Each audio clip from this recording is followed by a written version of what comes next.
Live. That's how I psych myself up for when we're live. We're live. I don't have anything to hold up like proof of life, like some sort of headline, but we are live. You ask questions, you'll get answers from Popok on the intersection. Thanks for being here on the ever expanding Midas Touch Network. What great news to have more independent journalists now freed of the shackles of corporate media join the Midas Touch Network with Scott McFarlane. Got a chill down my spine when I heard that was happening. And all kidding aside, I've always been a big fan of his work. So pleased that he's here. And if we didn't think it was the right move before, we know it's the right move because of how MAGA has lost its complete mind over Scott joining.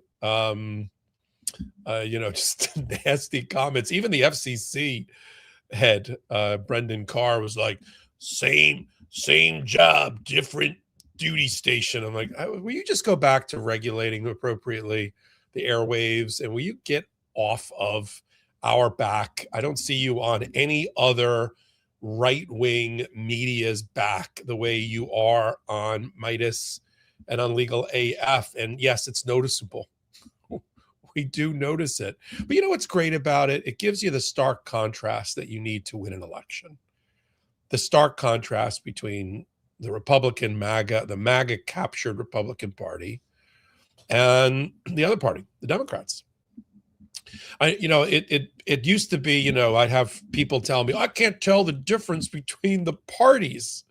They're not the same. Values, commitment to patriotism, the rule of law, the Constitution, affordability, global peace, while protecting and preserving America's homeland and putting its interests first. Those are democratic ideals. I was doing an interview with a candidate who's running for one of those red seats we've got to flip, this one in Florida, and he and I attended the same fundraiser for the Democrats to promote Eileen Higgins and others. She became the mayor of Miami after that fundraiser, and Jamie Raskin came to it, and he told a story which either I had never heard or I had forgotten, but it's one that we need to know and remember, which is we can't let the Republican Party label the other party the Democrat Party. It's a Democratic Party for a reason. And he reminded the people in the crowd that Franklin Delano Roosevelt, even back prior to him, would refer to the party not as the Democratic Party, but as the democracy. Think about that. There's poetry and beauty in those words, that it's not the Republicans versus the Democrats. It's the democracy demands certain things, and the Democratic Party is the keeper of the flame related to democracy. So when FDR would give a speech, he would never say, the Republicans want this, but the Democrats demand. He would say, the plutocrats want the following, but the democracy demands, and then he'd set out his policy initiative. And when he said democracy, he meant both the democracy and the party of democracy, the Democrats. We have to reclaim that vocabulary. I'd like to see somebody who's stumping for one of the 435 congressional seats to start talking about the democracy demands the following, and that also doing dual duty of being to include the Democratic Party. That's just how I want to kick off the show. And I think I got sort of nostalgic for our democracy as we watch it be tested time and time again, hour by hour, minute by minute, by a deranged, depraved Trump administration led by somebody who's bonkers. I mean, I said in a hot take recently, did you ever wonder what it would look like if the president had completely lost his mind, sorry? This is what it would look like. I mean, this is what it would look like. Let's start off with Iran. Why not? Suddenly there's a new 15-point plan, except the new 15-point plan to solve the war that's going to be negotiated by the Pakistanis and the Saudis and the Kuwaitis, but not the Americans, apparently, unless J.D. Vance parachutes in, is the same effing 15-point plan back in the summer. I thought we accomplished some of those points about Iran's nuclear program by bombing it. Remember, we were told, you can never trust Donald Trump. Today he announces, well, the Iranians just promised me a big gift to the American people. Oh, it has to do with oil, the Strait of Hormuz. Who believes him? He also said, as a justification, about bombing the Natanz and other nuclear power plants, that we bomb them back to the Stone Ages, that it'll be decades, if not 100 years, before they'll ever have nuclear weapons. Then why is it back on the 15-point list again that's been presented to the Iranians, which they already rejected? See, they're trying to reshape the contours of what a win looks like. And Donald Trump thinks if he just announces mission accomplished, remember that banner with George W. Bush? I won the war. We'll believe him. And they keep changing the goalposts. They keep moving the goalposts as to what a win looks like, because they can't accomplish what they said they were going to do, which is regime change. So it became, we'll just take out their Navy. We'll get rid of their missiles. We'll set them back in the nuclear program. That's a win, right? We can go home now. Yeah, okay. Here's the 15-point plan. Stop me if you've heard this before. Or if you wonder why many of these things are still on there, considering I thought we accomplished this already. Okay. Iran dismantles its nuclear capabilities. Again, put it in comments. I thought that's what we did in the summer with all the bombings. Iran commits to not pursuing further nuclear weapons. Okay. Iran doesn't enrich any more nuclear material. I thought we blew up most of it. All enriched material will be delivered to Sabah on a schedule to be determined by U.S., Israel, and Iran. Whatever's left. The Natanz, Isfahan, and Fordow nuclear facilities, by the way, we did not hit Fordow, will be decommissioned. I thought we decommissioned 2 of the 3 of those by bombing them. The Atomic Energy Agency will get access to all nuclear information. They were doing that before. Iran will abandon its proxy model. What does that mean? That means they won't use Lebanon to go after Israel or wage war by proxy by third party or third country, which is their entire strategy. Iran will stop funding armies of proxies in the region. The Strait of Hormuz, that's that narrow strait, between Saudi Arabia and Iran, that 27% of natural gas and oil go through. That's about 30 miles wide at its narrowest. That will remain open.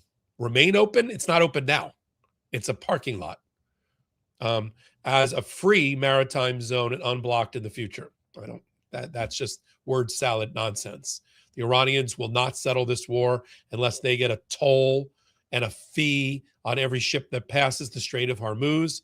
And if anybody thinks that's ridiculous, they reminded the Egyptians that they're doing the same thing in the Suez Canal. Iran will limit the number and range of its missiles, not eliminate its missiles, just limit it. Any further use of missiles will be for self-defense. Okay. The U.S. will assist Iran in advancing its civilian nuclear program. And the so-called snapback mechanism, which allows for automatic reimposition of sanctions if they violate any of it, will be taken off. So I guess we'll lose our giant stick. That's been apparently presented by a combination of the Pakistanis, the Egyptians, and the Saudis, although the reporting is out there that the Saudis want the war to continue, just like the Israelis want the war to continue for several more weeks because they haven't accomplished all their military objectives yet. So you got that going on. And now Iran also, like most Americans, has no confidence in the negotiating skills of the son-in-law-in-chief, Jared Kushner, and the other special envoy who's got no background or experience doing any of this and committing professional malpractice, Steve Witkoff, Donald Trump's golf buddy. Or the Iranians don't trust them as negotiators either, and they've apparently demanded that J.D. Vance be the one, not even Marco Rubio, to be the negotiator if they ever get around to negotiating.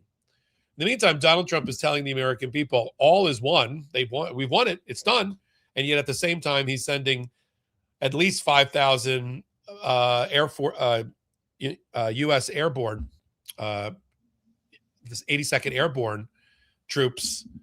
Now this is boots on the ground, folks. Parachutes on the ground. If things are going so well, and Trump's bragging about the gift that he's always into this gifts, lying in his own pockets. The gift that Iran gave him related to the Strait of Hormuz, and why are we sending 3,000 or 4,000 men into harm's way, or men and women? And if you think, well, they haven't gone to war yet, we have military accidents all the time. We've had them already. Refueling accidents, plane crashes, copter crashes. People die in the fog of war even before the war starts. So he's already putting at risk, our warriors who didn't sign up for this, for sure. And what is it doing to the markets, you may ask, like the economy? Not great. Oil and stock markets are fluctuating on a minute-by-minute basis based on overnight markets, and here in the United States, based on hopes and dreams of traders. The oil has gone back up over $100, and the stock market has dropped again, and it flip-flopped from when Donald Trump said he was going to give an extension of time. He got talked out of doing war crimes, pardon me, and bombing electrical facilities of the civilian population of Iran.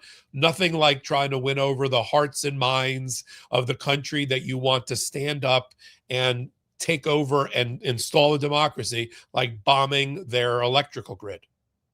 So he got talked out of that, and oil went down and stocks went up. And then he said, no, I'm going to send 4,000 82nd Airborne in. And then it flipped. Oil went up and stocks went down. And right before he announced that he was going to give a 5-day grace period for the Iranians to start negotiating again before he starts committing war crimes and bombing their electrical grid, 15 minutes before he announced it at about 7:15 in the morning, $550 million notional value worth of oil contracts changed hands. And somebody also bet a similar amount on stocks going up. This is 10, 12 minutes before Donald Trump phoned into CNBC and posted on social media. Somebody obviously with insider information front running the announcement. And I'm not talking about they made like 30 grand and disappeared, or in a crypto wallet somewhere. 6,000 oil contracts changed hands in the middle of the morning, early morning, overseas. This is the leakiest administration. What do you expect? While Donald Trump is president of the United States, his sons are advisors to predictive markets, betting markets that are modeled after the sports book and sports betting. The Trump Truth Social has announced they're getting into the predictive markets business like Polymarket. Just what we need. A president who has all of the insider knowledge and information about what he's going to do next is also running predictive markets where you can bet on what he's going to do next. What could go wrong? Is there an ethical problem with that? Not that I see. It's just ungodly, the amount of outright corruption and in plain sight that Donald Trump is willing to commit, hoping that he doesn't get caught, not caring if he gets caught, and all of that. So wait till you see the new numbers that come out after this month is over on jobs. I don't know if you've heard, but this has been a completely jobless economy under Donald Trump. I know people voted for him like, we need a business person running the government. That'll be good for job creation. And yeah, no. Joe Biden, for all of his faults and foibles, and people we can spend a whole show talking about it, did some great things. One of them was he made 400,000 jobs a month. You and your family might be part of that. Donald Trump has made 0 jobs in 6 months. Don't take my word for it. That was the Federal Reserve Chairman, Jay Powell. 0 jobs in an economy of 330 million people. Like, you got to work hard. You know, I mean, seriously, a blind chicken finds a job somehow, sometime. No jobs, and then a loss of jobs. And that was before he tried to bomb his way to popularity and destroy the global economy.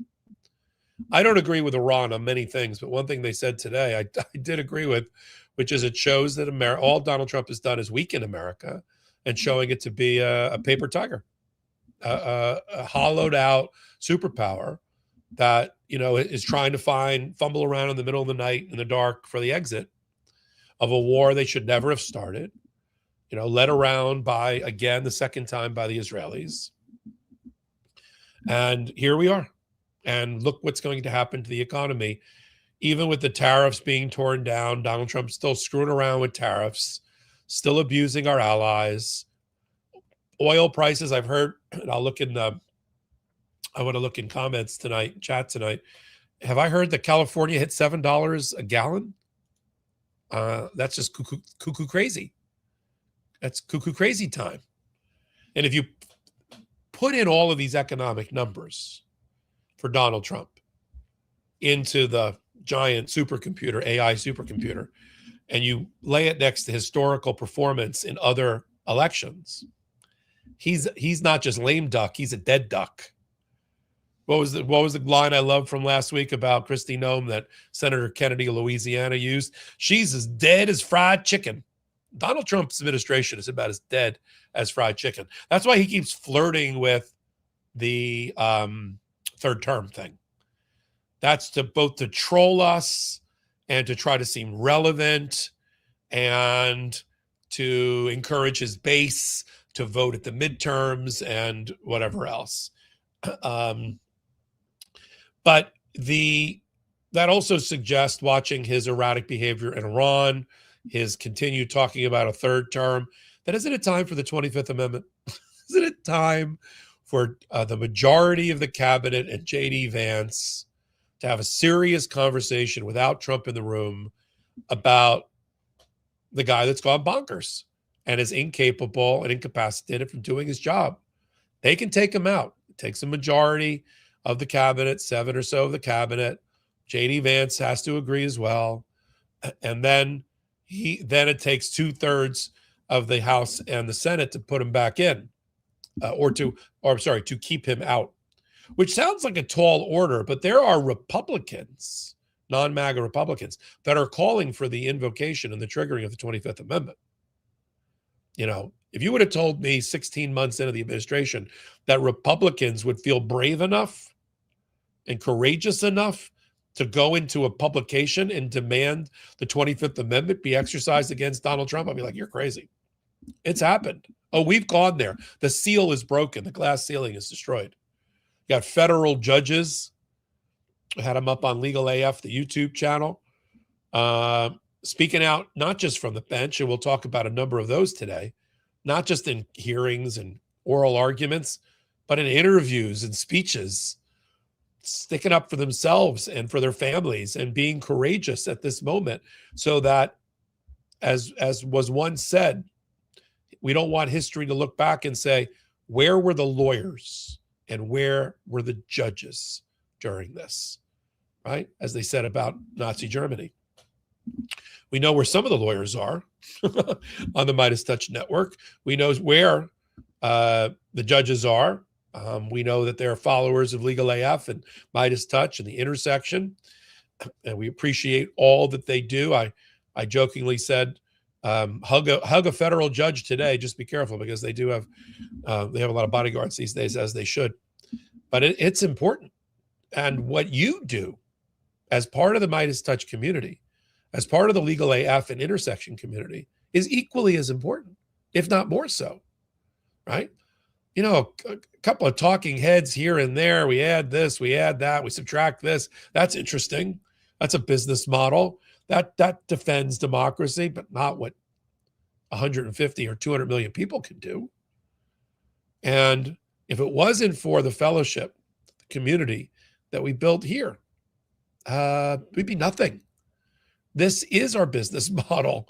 It is to speak truth to each other, to be independent in our thought, in our commentary, to speak openly to each other without blowing smoke or sunshine, and doing it on a regular basis to give you the facts that you need to make the decisions that you need to make, to debate these things in the public square, in the marketplace of ideas, around your kitchen table, on your social media, whatever. And that's why we do it. And that's what gets us motivated in the morning. Before I turn to my next topic, thanks for being here on The Intersection. Let's see what some of the questions are we've got so far. Matt Miller asks, is anyone going to hold Trump accountable for his blatant crimes he's committing while being president against the rule of the presidency while being in office? Look, I have a theory that many of the things that Trump is doing are even outside the immunity protection that the United States Supreme Court gave this office, and that the future Department of Justice should take a hard look at Donald Trump, because let's be frank, he's not coloring within the lines, if you know what I mean. He's not on the straight and narrow, and he's pushing the limits, and I think has gone beyond them and gone beyond the parameters, the contours of the immunity decision that the Supreme Court meted out. And I think it's going to be up to the next Department of Justice to have the brass ones, the cajones, to go after Donald Trump and argue to a court and up to the Supreme Court that this is not what you meant by immunity. This is obviously personal conduct, private conduct, or conduct that even stretches beyond the outer boundaries of presidential power. Now, if it's a core presidential function, like it's listed in the Constitution, it's going to be awful hard. But I think that's what the Department of Justice in the next go around, while they're rebuilding the Department of Justice and the FBI, that's what they have to do. And impeachment, look, I've been saying it since the last, second week of November. Give me the House and the Senate, and I will give you impeachment and conviction. And if people in the administration think that when the Democrats get the gavel in the House, that they're not going to be, many of them are not going to be impeached, then that's magical thinking, a brand of which I'm not familiar. Because that is going to happen. Now, it's not the only thing the Democrats are going to do. There's a lot of cleanup to do here, right? A lot of cleanup behind the donkey or the elephant, whatever it is. And that includes passing legislation that helps the American people, right? Getting a budget bill where the priorities are the American people, address affordability and oil prices, gas prices, the lack of job creation, education, healthcare, social safety net. There's a lot of work to be done. It's not going to all get done in 2 years, but it's got to start somewhere. The healing has to start with that election. And then they can walk, the Democrats can walk and chew gum at the same time. They can pass legislation that helps the American people and root out corruption and do impeachment proceedings. And we'll be here for it. Literally. We will be, I'm sure it'll be live feeds on Legal AF and on the Midas Touch Network to root it out. And in the meantime, I think the Democrats are doing an admirable job, considering they don't hold the gavel, in holding the Trump administration's feet to the fire. But we just had on Midas Touch today, like an impromptu oversight hearing, shadow hearing, like just popped up in my feed. I was like, all right, you do you, Democrats. We like what that looks like. And then there's this, changing gears for 1 minute. There is this, I'm looking at our questions tonight. What's going on? Hey, Popok, what's going on with the House? In what way? I love my team. They threw me that. That's like, we call that a hospital pass. That's where I lay out in the middle of the field and I get taken to the hospital. I don't really understand what's going on with the House. In what way? You have to give me more detail on that one. Let me talk about freedom of the press. Sort of dovetails with my remarks about Scott McFarlane joining Midas and why it's so important. It is a freedom. It is a constitutionally enshrined right or freedom. It's not a privilege. It's not a privilege. It's not. First Amendment is not something the government can take away. There's limits around it, and case law has set those limits. But a free press is something our founding fathers and framers, because of their backgrounds and history with England, believed was very important. So important that it was in the First Amendment. Yeah, I mean, they didn't like rank order the amendments, but they did put a lot into the First Amendment about religion, about speech, about press, all in there, right? And as it relates to the press, they saw the need for a vigilant, uncensored press, the fourth estate, to hold elected officials and the government accountable. Many of our founding fathers and framers were writers, published writers, and publishers. Ben Franklin had a newspaper. Alexander Hamilton, Thomas Jefferson, James Madison, John Adams, the Federalist Papers, all the governing documents of the United States. So they believed in it. But our Trump government doesn't. In fact, the Pentagon, which is busy banning and barring credentialed press from covering the Pentagon during a time of war or any other time, they actually, in a memo that they just published to the press, said that it is not a right, a free press. It is a privilege that the government can take away from you, and you must sign this loyalty oath and say that you will not publish information or material, that even if it's not classified, unless a Pentagon official approves of it. That is the exact opposite of a free and functioning press. That's more like what Donald Trump calls the press, the enemy of the people. And so when they cranked out back in October, sign here to legitimate media, independent media, 50 of them packed up their boxes and left and refused to sign in order to stay in the Pentagon or in the correspondence corridor with inside the Pentagon.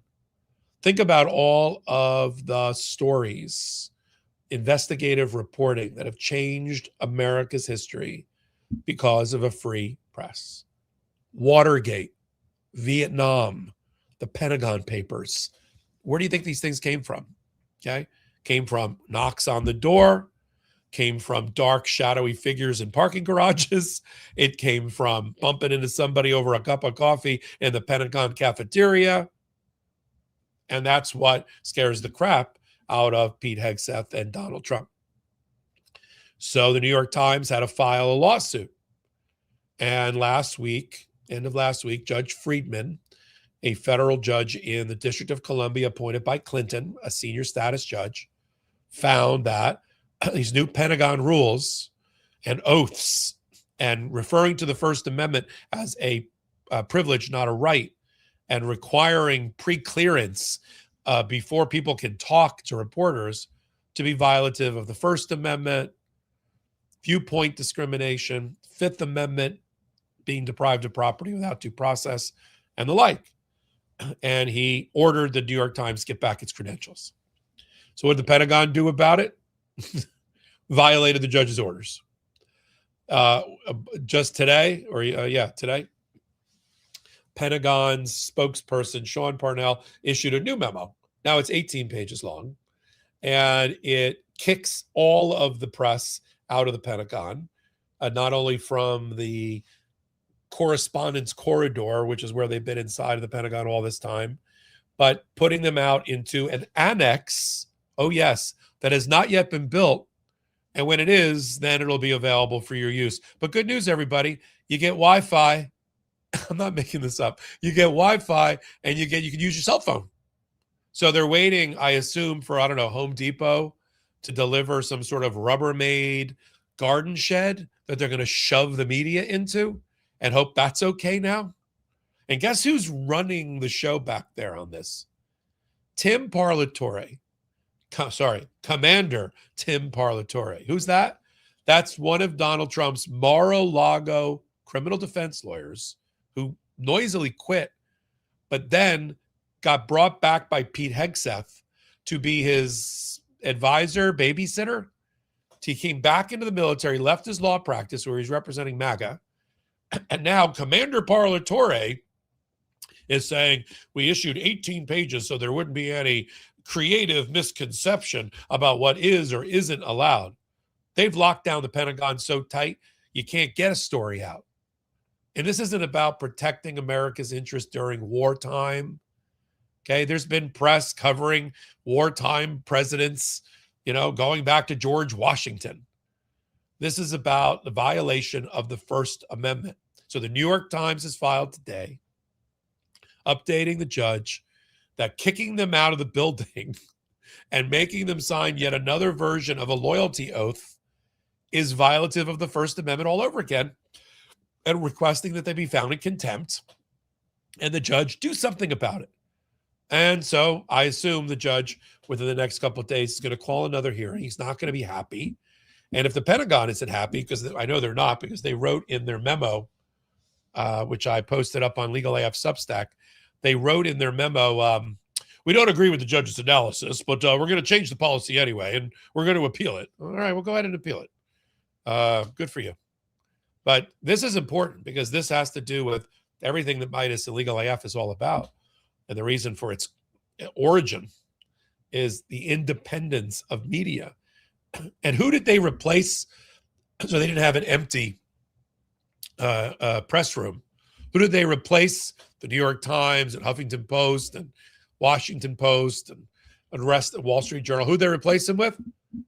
Right-wing influencers, social media influencers with no journalistic integrity at all, some of whom have committed crimes or been charged with crimes, like Matt Gaetz.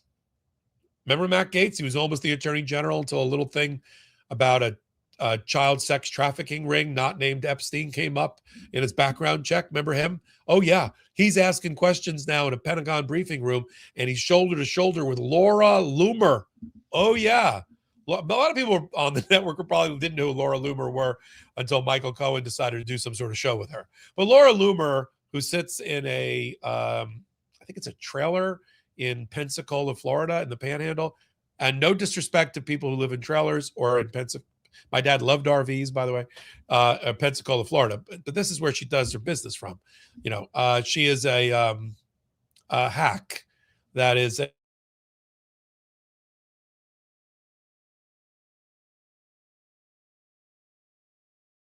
Hey, folks, Ben Meiselas here from the Midas Touch Network. I know we're having some power and technical issues, so boom, I go in right away. And folks, I've got some breaking news to report out of Florida. In moments when Popok comes back, I'm going to do my hot take on it.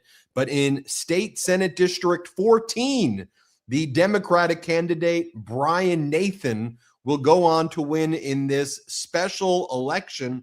Then you go to House District 87, another special election there, and the Democratic candidate is going to go on and win there. Major, major wins for Democratic candidates after two candidates Donald Trump endorsed. They were hanging out at Mar-a-Lago. This Democratic candidate for House District 87, Democrat Emily Gregory, goes on, and she will win that Florida House District 87. This is the Mar-a-Lago House District, folks, and the Democrats pulling a massive upset right there. How big of an upset is it, that you ask? Well, let's take a look at what the prior data was on this seat. So this seat right here, let's pull it open right here, House District 87, Senate District 14, a Trump plus 11 state house seat. So Donald Trump previously won this state house seat plus 11 over here. And then in that state Senate district seat, 14, Popok, Donald Trump in 2020 by plus 7. I mean, this is right in your neck of the woods in Florida. You know this district well. You're near that district. Look at How Ben. should, Look at Ben. How'd you get in so quick? look, I'm always waiting. The moment that see, here's the thing, Popok. The moment your power goes out, bam, I'm there for you within moments, 30 I seconds. wanted to tell people that now you know I told the truth, that this is a live show. And I just want to show, I want to demonstrate the power of independent journalism and the reach of Midas Touch. Ben Meiselas, who's sitting 3 time zones away from me, okay, and has got his own day, right? He's got his own network to run and videos to do, and the Scott McFarlanes of the world to onboard. In a pinch, Popok's power goes out in Florida, and who pops up? The owner of the channel. Where does that happen? CBS doing that? No. Do you think that Barry Weiss is sitting Right. in her living? Like, do you think Barry Weiss sitting as her 18-month-old is running around, as dogs are barking, Right. as food is being made, and then you hear power out, boom, there it goes, ready to report on the state Senate district and the House district. So let me just give that news. Let me give that news one more time, right over here. You will have the Democratic candidate Brian Nathan will win the Florida State Senate District 14 special election, flipping the seat from red to blue. This is a district Donald Trump carried by 7 points in 2024. It's also the second Florida seat Democrats flip tonight. Then you go into House District 87 right there. Democrat Emily Gregory wins Florida House District 87 special election, defeating Republican John Maples, who is partying in Mar-a-Lago with the Epstein class, with the Epstein crew over this weekend, and flipping the seat. Well, stay right there. Stay right there on that one. Come back to me and keep that up. That's the election that Donald Trump used the mail-in ballot, the one that he says is fraudulent and criminal to use mail-in ballots. He used the mail-in ballot to vote. So one of those votes that guy got but lost in his race was from Donald Trump voting from the White House. Remarkable. Florida's turning blue, baby. Look, and here's the thing. I've said this before, and I'm a broken record about this. And it's obviously, this is the intersection of law and politics, called the intersection, right?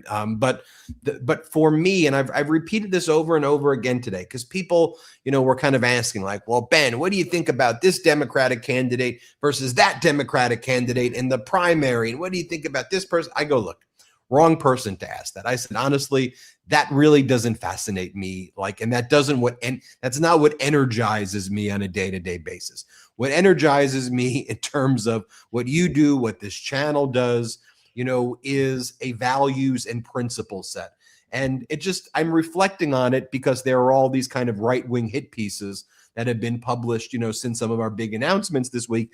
And it's like far leftist, radical, extremist. And I'm looking at myself in the, in the mirror. And I'm thinking, am I a leftist extremist? I'm thinking, I said, it's an interesting label, because for me, what I wake up in the morning thinking about is basic humanity and decency and empathy and law and order and getting the facts right and democracy and supporting our alliances, and that is the bread and butter. That's what interests me.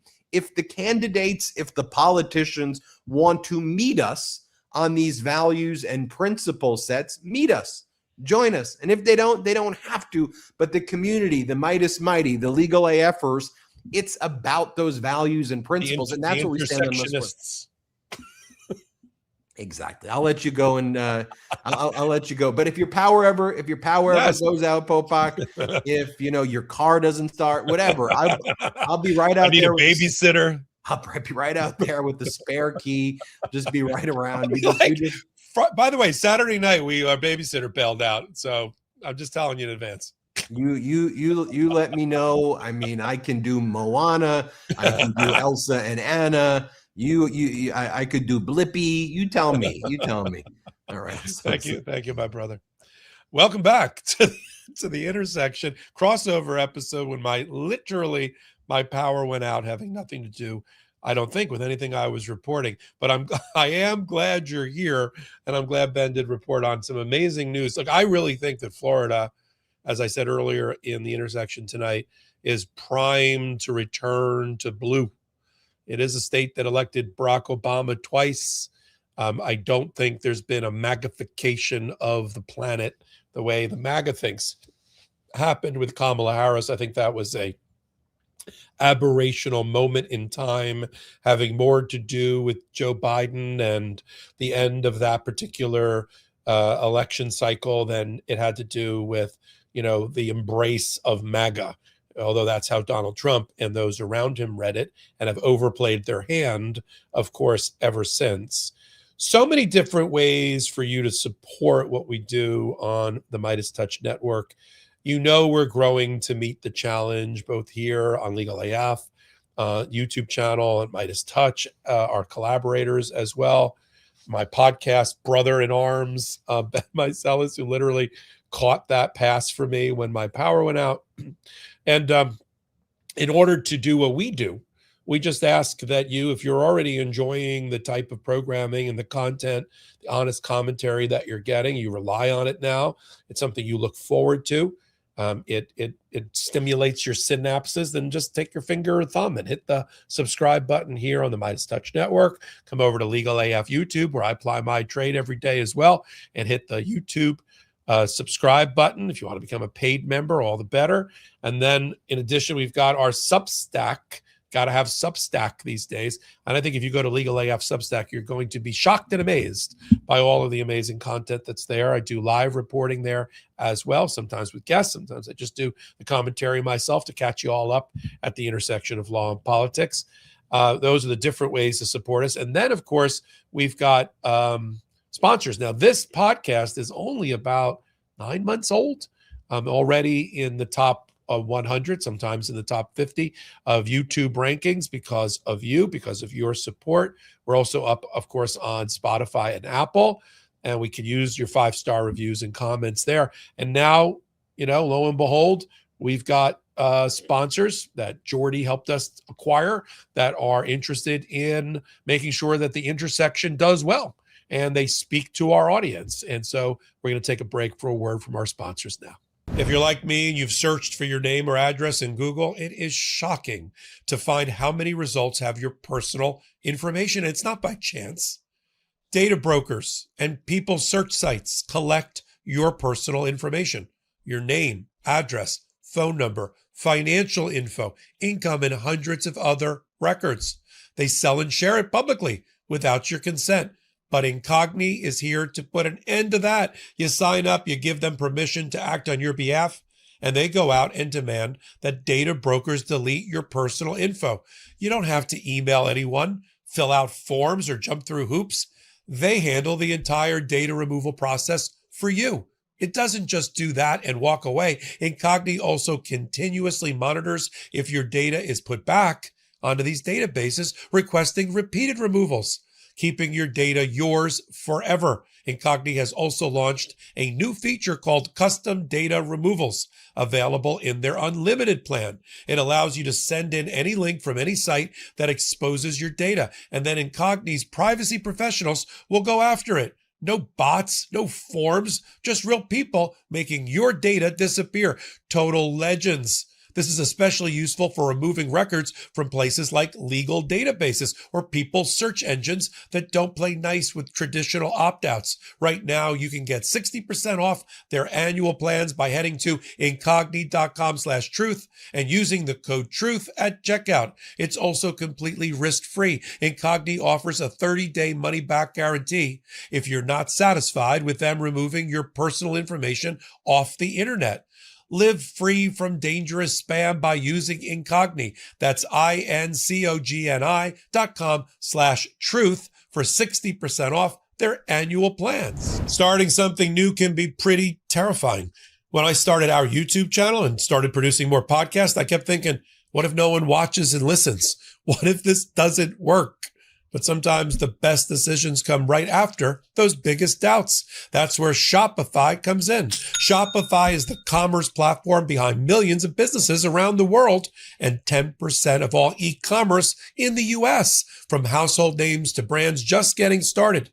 If you're launching something of your own, Shopify makes it easy to build a beautiful online store with hundreds of ready-to-use templates that match your brand style. And Shopify lets you tackle everything in one place, from inventory to payments to analytics, making your business operations smoother. It's time to turn those what ifs into with Shopify today. Sign up for your $1 per month trial today at shopify.com/intersection. Go to shopify.com/intersection. That's shopify.com/intersection. And we are back. And if people haven't noticed, I shaved off my beard.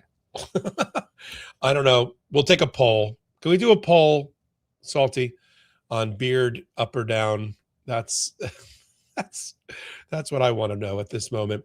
All right. I've got a correction or a supplement to a prior question from PG Steel Zone. Popok, are we close to taking the House? Yes, I think we are. No, we're not just going to take the House. You need 218 to take the House. If you plug in all the data and you look at all these wins, like we just talked about tonight, flipping red to blue in Donald Trump's backyard, front yard, in Florida, in Texas, in Louisiana, in Mississippi, in Virginia, in New Jersey, you name it. This to me looks like a 240, 250 seat victory for the Democrats. Now, look, this is on paper. We got to play the game.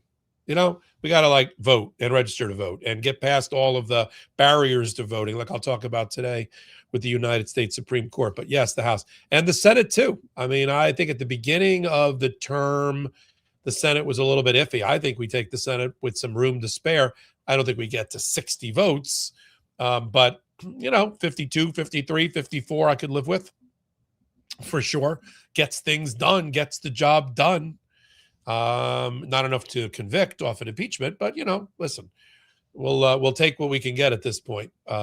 Speaking of people that should be impeached, let's talk about a federal judge down in Florida named Eileen Cannon. Yes, we're back talking about Eileen Cannon again. You'd think she was the only judge in Fort Pierce, Florida. Oh, wait, she is the only judge in Fort Pierce, Florida.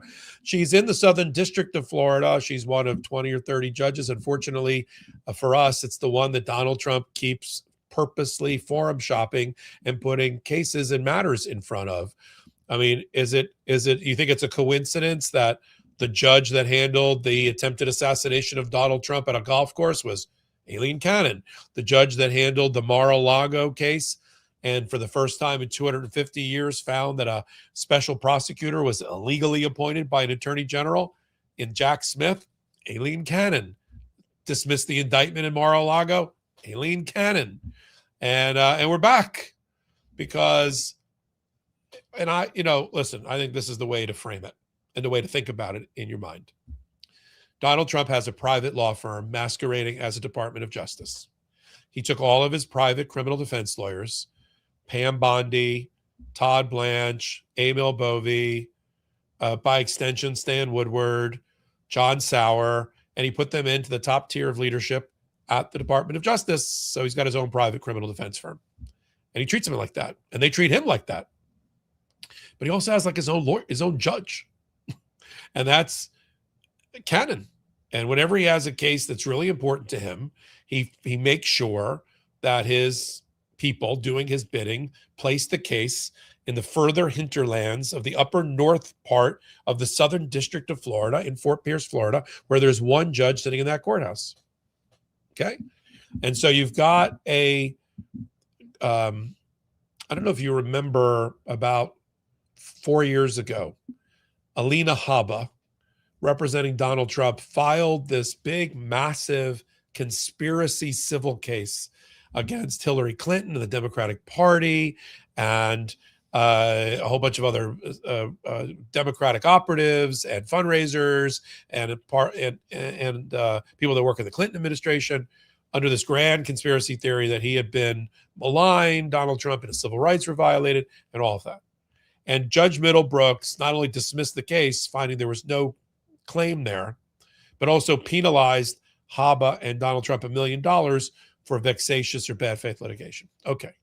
That same grand conspiracy that like the CIA and the FBI and Barack Obama and others and FBI agents all conspired to what? He won the 2016 election, to violate his civil rights. Well, it's back, and now is a criminal case with a referral from Pam Bondi and from the head of the CIA now, John Ratcliffe. And where does it end up? Donald Trump's handpicked prosecutor, Jason Redding Quinones, down here in Miami. Had been a judge, kind of middling judge, had been a prosecutor, kind of not great grades. And then Donald Trump makes him the U.S. attorney in the Southern District. That stretches from Key West up to Fort Pierce. He can place that case and open a grand jury to investigate the grand conspiracy and start investigating Comey, the FBI director, and Brennan, the CIA director, and maybe Barack Obama. He can do that anywhere in the Southern District. His office is in Miami. But lo and behold, they open a grand jury in Fort Pierce, Florida, 80 miles away. Yay, how surprising. And apparently, according to new reports, there are 130 subpoenas that have been issued by the U.S. Attorney's Office. Well, the ones that are left, because some of them said, I'm not indicting Barack Obama and CIA Director Brennan. About what, you may be asking. Okay. Donald Trump likes to call it the Russia hoax. I call it the Russia interference with the election, which was investigated by a special counsel named John Durham, the Senate Intelligence Committee, with Marco Rubio on it, and others. And the takeaway was that, yeah, this is conclusively established in the Senate Intelligence Committee report. You can read it for yourself. It's up on Legal AF Substack. And in it, it says, and I'll paraphrase, that the Russians, led by Vladimir Putin's direction, interfered with the 2016 election to sabotage or try to sabotage or troll Hillary Clinton, to undermine her campaign so that Donald Trump would win. Now, that's different than collusion. If you're benefiting, and there's plenty of evidence that the Trump administration, the Trump campaign knew about the Russian trolling and the Russian plan and kind of surfed behind it, right? What's the word when you ride a bike and you get behind somebody? Draft behind it. They were drafting behind it, taking advantage of it. I'm not saying that there's evidence that a Trump official was meeting with somebody in the Kremlin and they came up with a plan, although who knows. But they were benefiting from it. And so it's not collusion in the traditional sense, but it is interference. That was already established by the Senate in an April 2020 report, established again by John Durham, special counsel, who did not prosecute anybody in the Obama administration. And yet here we are again, with the grand conspiracy, CIA with Obama and James Comey, who's now been subpoenaed. If I'm James Comey, not because I did anything wrong, you got to take the Fifth Amendment.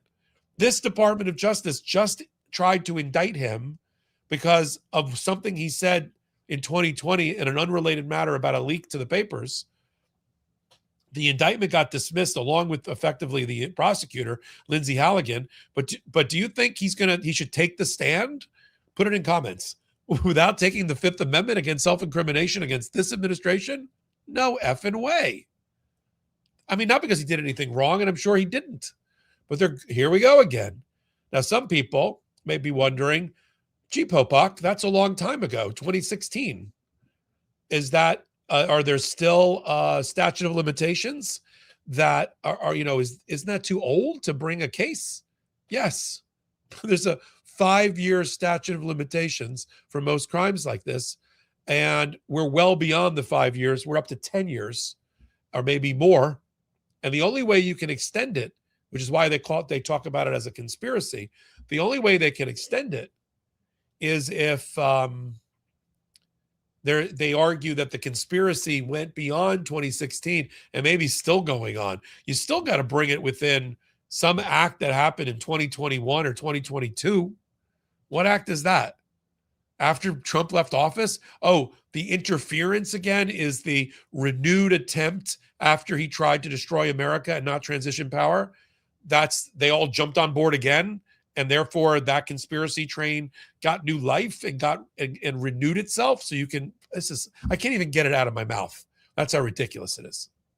Yeah. But who's going to make that decision? Cannon. Yeah. We just saw Jeb Boasberg, a excellent judge, chief judge of the D.C. federal court and all things grand jury in D.C., quash a subpoena against Jay Powell, the Federal Reserve chair, because he found there was zero evidence to support the criminal investigation, and therefore there should be no subpoenas that he has to respond to. And we now, of course, there's been new reporting that he was right. There is no evidence to support a construction fraud, cost overrun, bribery scheme or whatever the heck the theory was against Jay Powell at the Federal Reserve. But that's a judge who's got brass ones, who's going to step in the middle of an out of control Department of Justice. Ellen Cannon's not going to do that. Her finest hour for her in her mind is when she chastised and trolled Jack Smith in a recent order and basically said, "How dare you test?" I mean, it was just so much high dudgeon and clutching of pearls by the judge. "Oh, how dare you accuse me? And you didn't respond. And I told you not to release the Mar-a-Lago report, and yet you gave it over to your Attorney General Merrick Garland. Oh my!" I'm like, "Oh, are you kidding me? Are you on the payroll?" I mean, I hate to ask fundamental questions. And for those that think I'm being harsh on her, she was shortlisted to be the Attorney General. There was a leak early on, like a strategic leak by the transition team that had Attorney General Aileen Cannon, number 2, Todd Blanche. Bondi's not on there. Matt Gaetz isn't on there. Emil Bovee, number 3. All right. And they never denied it. And Cannon never denied it. And Cannon never recused herself and said, "You know what? It looks weird that I'm handling Trump cases after my name's been floated for Attorney General. Maybe I shouldn't do it." Even though she was coached by apparently the chief judge of the Southern District of Florida. She refused. What does that tell you about the character of the person? So now we got to follow this. It's going to be up to the grand jury in Fort Pierce, Florida, to hold the line like many other grand juries and be that firewall to protect our rule of law, plain and simple. Let me now move on. Let me see any other. I got to reload my questions now, since for those that are joining late, I had a 4-minute power outage. Boof. I mean, literally, there's a shot of it. There's a shot of me in mid freeze. And then Ben Mysalis came in, cats and dogs sleeping together. It was utter chaos. It was anarchy. And I lost my question. So let me see if I grab another one here just to show you that we are live. Can Congress challenge Supreme Court rulings? Okay. Well, we're going to talk about that's from having the time of my life to 2008. We're going to talk about that when I get to the Supreme Court things. I mean, look, if it's a constitutional issue and they rule that something is unconstitutional or constitutional, Congress is sort of a little bit stuck. They can try to write around it and draft new legislation that fixes a problem that's been observed or that is still constitutional. Or sometimes the Supreme Court throws up its hands and says, "Well, we can't do anything about it because that's for the legislature to do it. And if they want to do it, well, that's where the Congress can step in and fix it, But they're not going to be able, for instance, like a woman's right to choose. Supreme Court has said it's not in the Constitution any longer. It was there. We took it out. And no congressional statute can say, but we say it's in the Constitution. You can amend the Constitution through an elaborate amendment process. But you can't. I'm laughing because my producer just put up the results of the beard tally poll. It's 70 pro beard, 30 no beard, which I take as 70 people want to see less of my face and 30 people are cool with it. But I appreciate it. I only shaved it off because, as people may know, I've got a 21-month-old daughter, and she hasn't really seen my clean shaven face. I will tell you, polling aside, my daughter is lovingly touching my face more without the beard. That may be worth it. We'll leave it at that. Let me go back to what happened in New Jersey, because I think it's a blueprint for how federal judges need to handle and rein in Donald Trump, because they were struggling.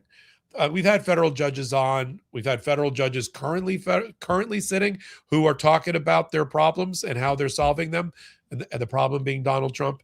We just had a great Speak Up for Justice panel that you can catch over on Legal AF YouTube channel with 6 current federal judges talking about Trump, which is unusual, courageous.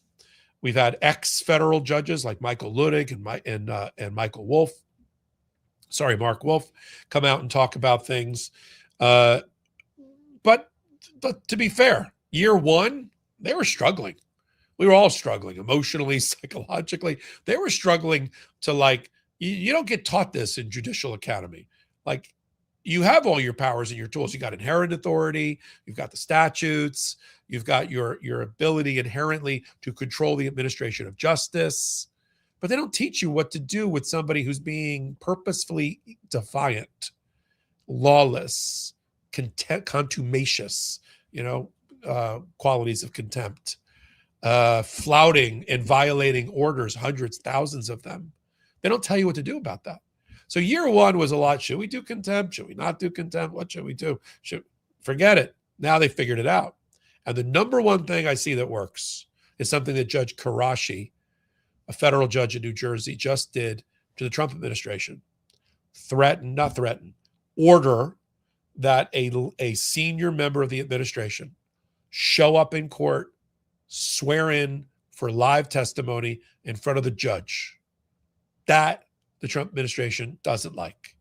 So when Judge Karashi didn't like the fact that Alina Habba appeared to still be running the office potentially in New Jersey, even after she had been fired by several months ago by a sitting by designation judge named Judge Brand for being illegally appointed to the prosecutor's office in New Jersey, and then made another ruling at the beginning of this month in which he said, and I don't like what you're doing in running the office.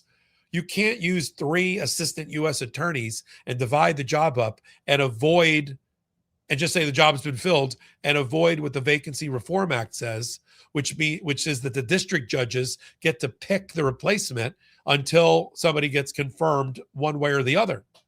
And so that is not right. And that judge threatened literally to open up the jails and let out defendants who have been indicted by one of these 3 people illegally, and or dismiss indictments unless the Trump administration answered for how they were illegally running the office. Next day, Judge Karashi, he's there on a sentencing hearing having nothing to do with the operation of the office or Judge Brand. But it pissed him off, especially since Judge Karashi, the first Muslim judge ever in America, it's hard to believe, under Joe Biden, used to work in the U.S. Attorney's Office in New Jersey as a prosecutor. So he's it's close to home for him. So he's there at a sentencing hearing, and he sees in the room not just the young U.S. attorney, assistant U.S. attorney, he sees Mr. Coyne, who's the head of the appellate division for the office, who I'm not sure if he knows him from the past or not, but he has no purpose of being in the room. The appellate head, we're not on appeal, we're on sentencing. So he sees him there. He says, have you entered an appearance in the case? And Coyne says, no. Okay. Well, then you're here for moral support. You can pass notes, but you're not allowed to speak. This pissed off the judge so much that he showed up and tried to sort of Bigfoot the judge, that he basically, judge turned the hearing into something else. He said, okay, now, Mr. Coyne, you're not to speak. Mr. Rosenblum, Who's running your office? So, and this is like a young, I mean, I don't feel bad for anybody in the Department of Justice these days, but my heart sank a little bit when I read the transcript. And this young assistant U.S. attorney is like, there's three assistant U.S. attorneys that are running it. And what's Alina Habba's role? I'm not aware that she has one. Oh, so it could be happening, but that you're just not aware of it. And then Coyne jumps up after being told not to say a word and says, Alina Habba's not running the office. And the judge now gets really pissed off and says, I told you not to speak. Sit down. And if you say one more word, I'm going to toss you from the courtroom. And he tossed him from the courtroom. And then the judge said, here's what we're going to do. This is not about the sentencing of this guy, this defendant. I want 4 people in April, he moved it to May, to appear in my courtroom and give testimony. Alina Habba and the 3 people that are running the office, sworn in under oath. Well, that so freaked out the Trump administration about having Alina Habba testify that they caved and they appointed they didn't appoint. They supported the appointment of a new U.S. attorney in New Jersey, Mr. Friedman, picked by the district court judges, which is how the Vacancy Reform Act is supposed to work. And when I say they supported it, they have effectively agreed not to fire Friedman, because Trump has that nasty little habit of like firing U.S. attorneys just minutes after they've been appointed by judges. But they weren't going to do that here. So they do it. Now, what did I learn from this? It's a lesson now with 2 judges. It's sort of in a row. The chief judge of Minnesota, Judge Schultz, ordered, when he saw that orders were being violated and wanted somebody released from prison that had not yet been released from the detention center, he ordered the acting head of ICE, Todd Lyons, to appear in his courtroom. This was last month, to answer to the judge under oath. Or they could do that, or they could release the guy that the judge said that needs to be released. And lo and behold, Todd Lyons didn't want to testify either, and that guy got released. So this is what, and we have federal judges that watch us. I can't name the ones. This is what my overview commentary to them is.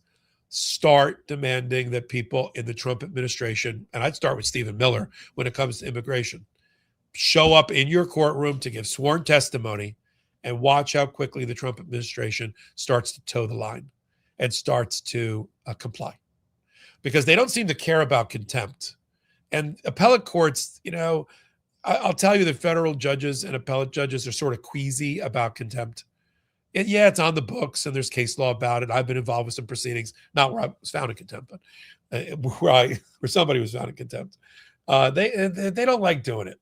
They're starting to, I think, appreciate it more. But these are the other things that federal judges can do. Force people to show up. Force Pam Bondi to sit in an effing chair and give sworn testimony. And then let's see if the Trump administration and the Department of Justice is going to tell its lawyers that they should go tell federal judges to go F off, which is what happened when Emil Bove was still sitting in the Department of Justice. So I think I just wanted to bring that up there. Let me, before I get to the Supreme Court to round out our show tonight. Question: it appears there are multiple concerns around the Trump administration and the markets. Can state AGs take action against for insider trading, market manipulation? Yes. The state AGs are working overtime. I mean, there's 24 Democratic ones. I've interviewed most of them. I'm going to get a few more this week, actually, I think this week I'm getting Phil Weiser from Colorado back on about some antitrust litigation. They're doing the work the Department of Justice, Civil Rights Division, Antitrust Division, Securities and Exchange Commission aren't doing. They have their own independent ability and powers, and they're working overtime. Now, they're not going to be able to go after Donald Trump because he has a level of immunity. But the others in his administration, yeah. I mean, there's some levels, there's other types of immunity that would be implicated related to if you do your job and not doing it for personal gain.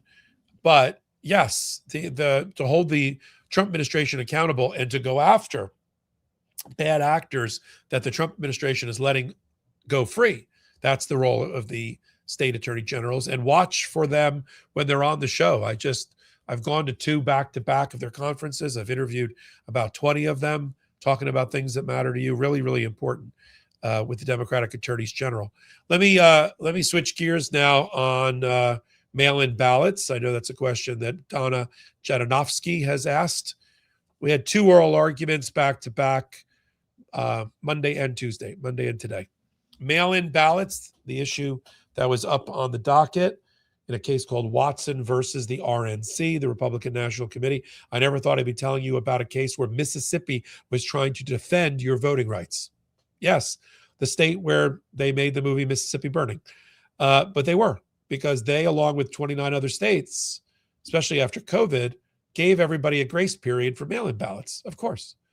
Have you ever tried to mail a letter through the Postal Service these days? I mailed a letter from Miami to New Jersey. It took 8 days. 8 days. Okay?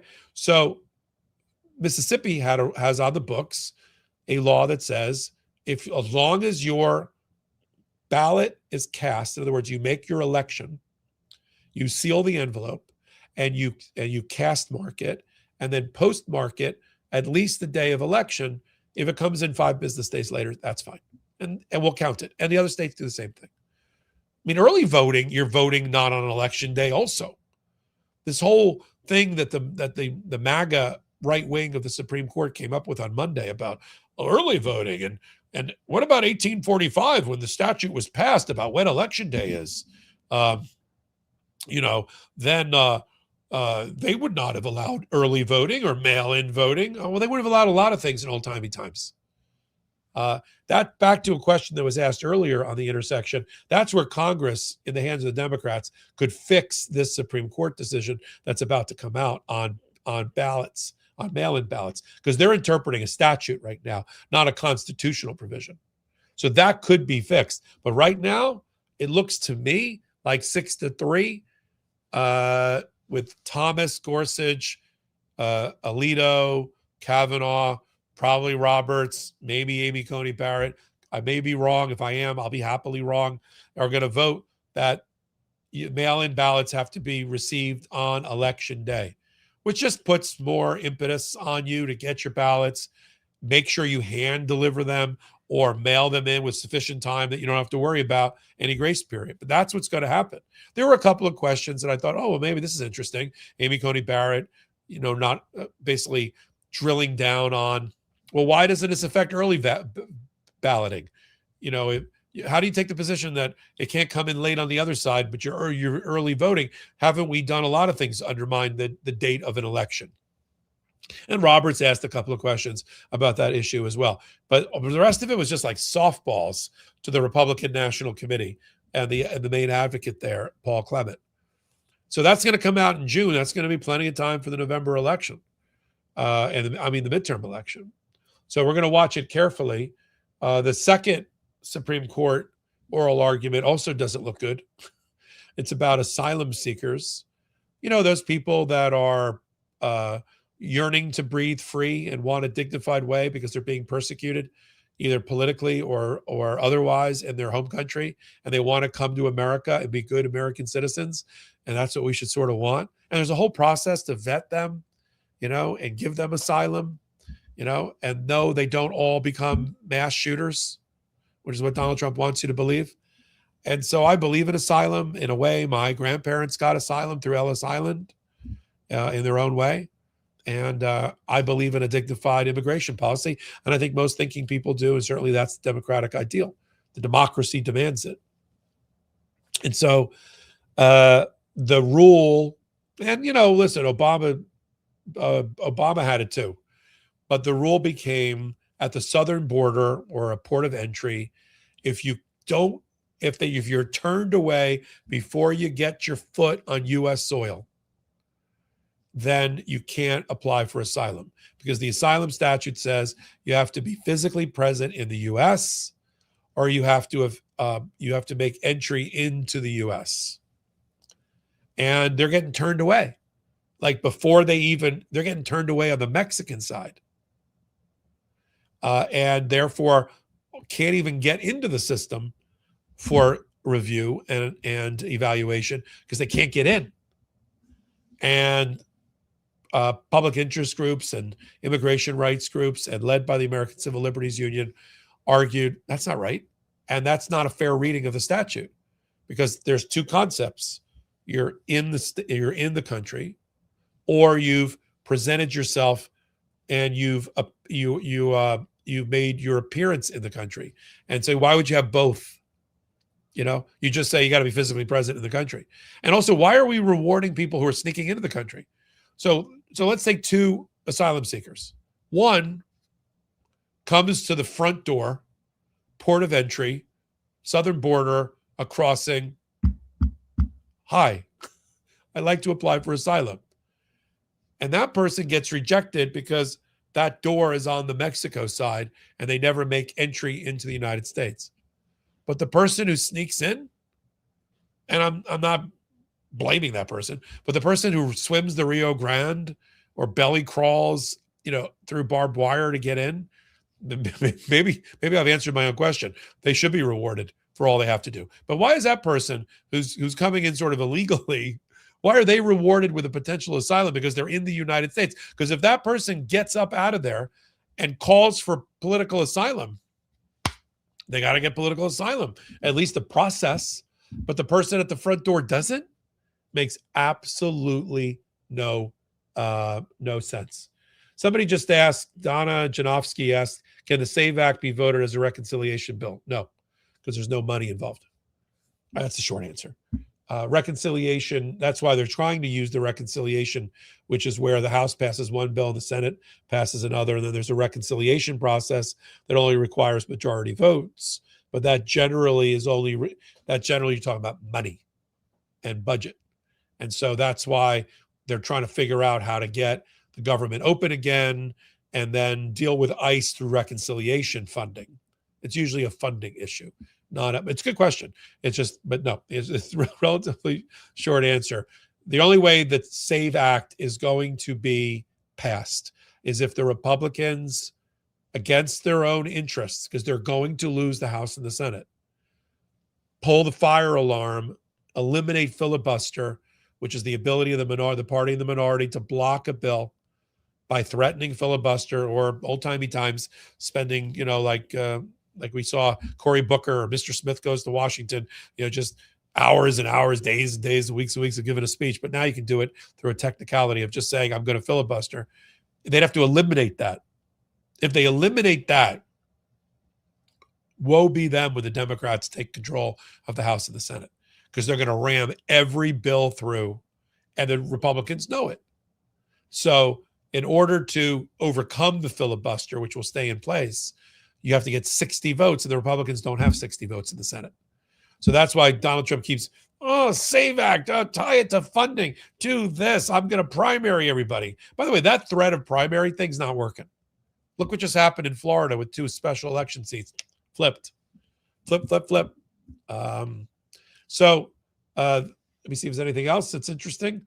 Thank you for being here. It was very exciting, especially for my production team who wrote, that was fun.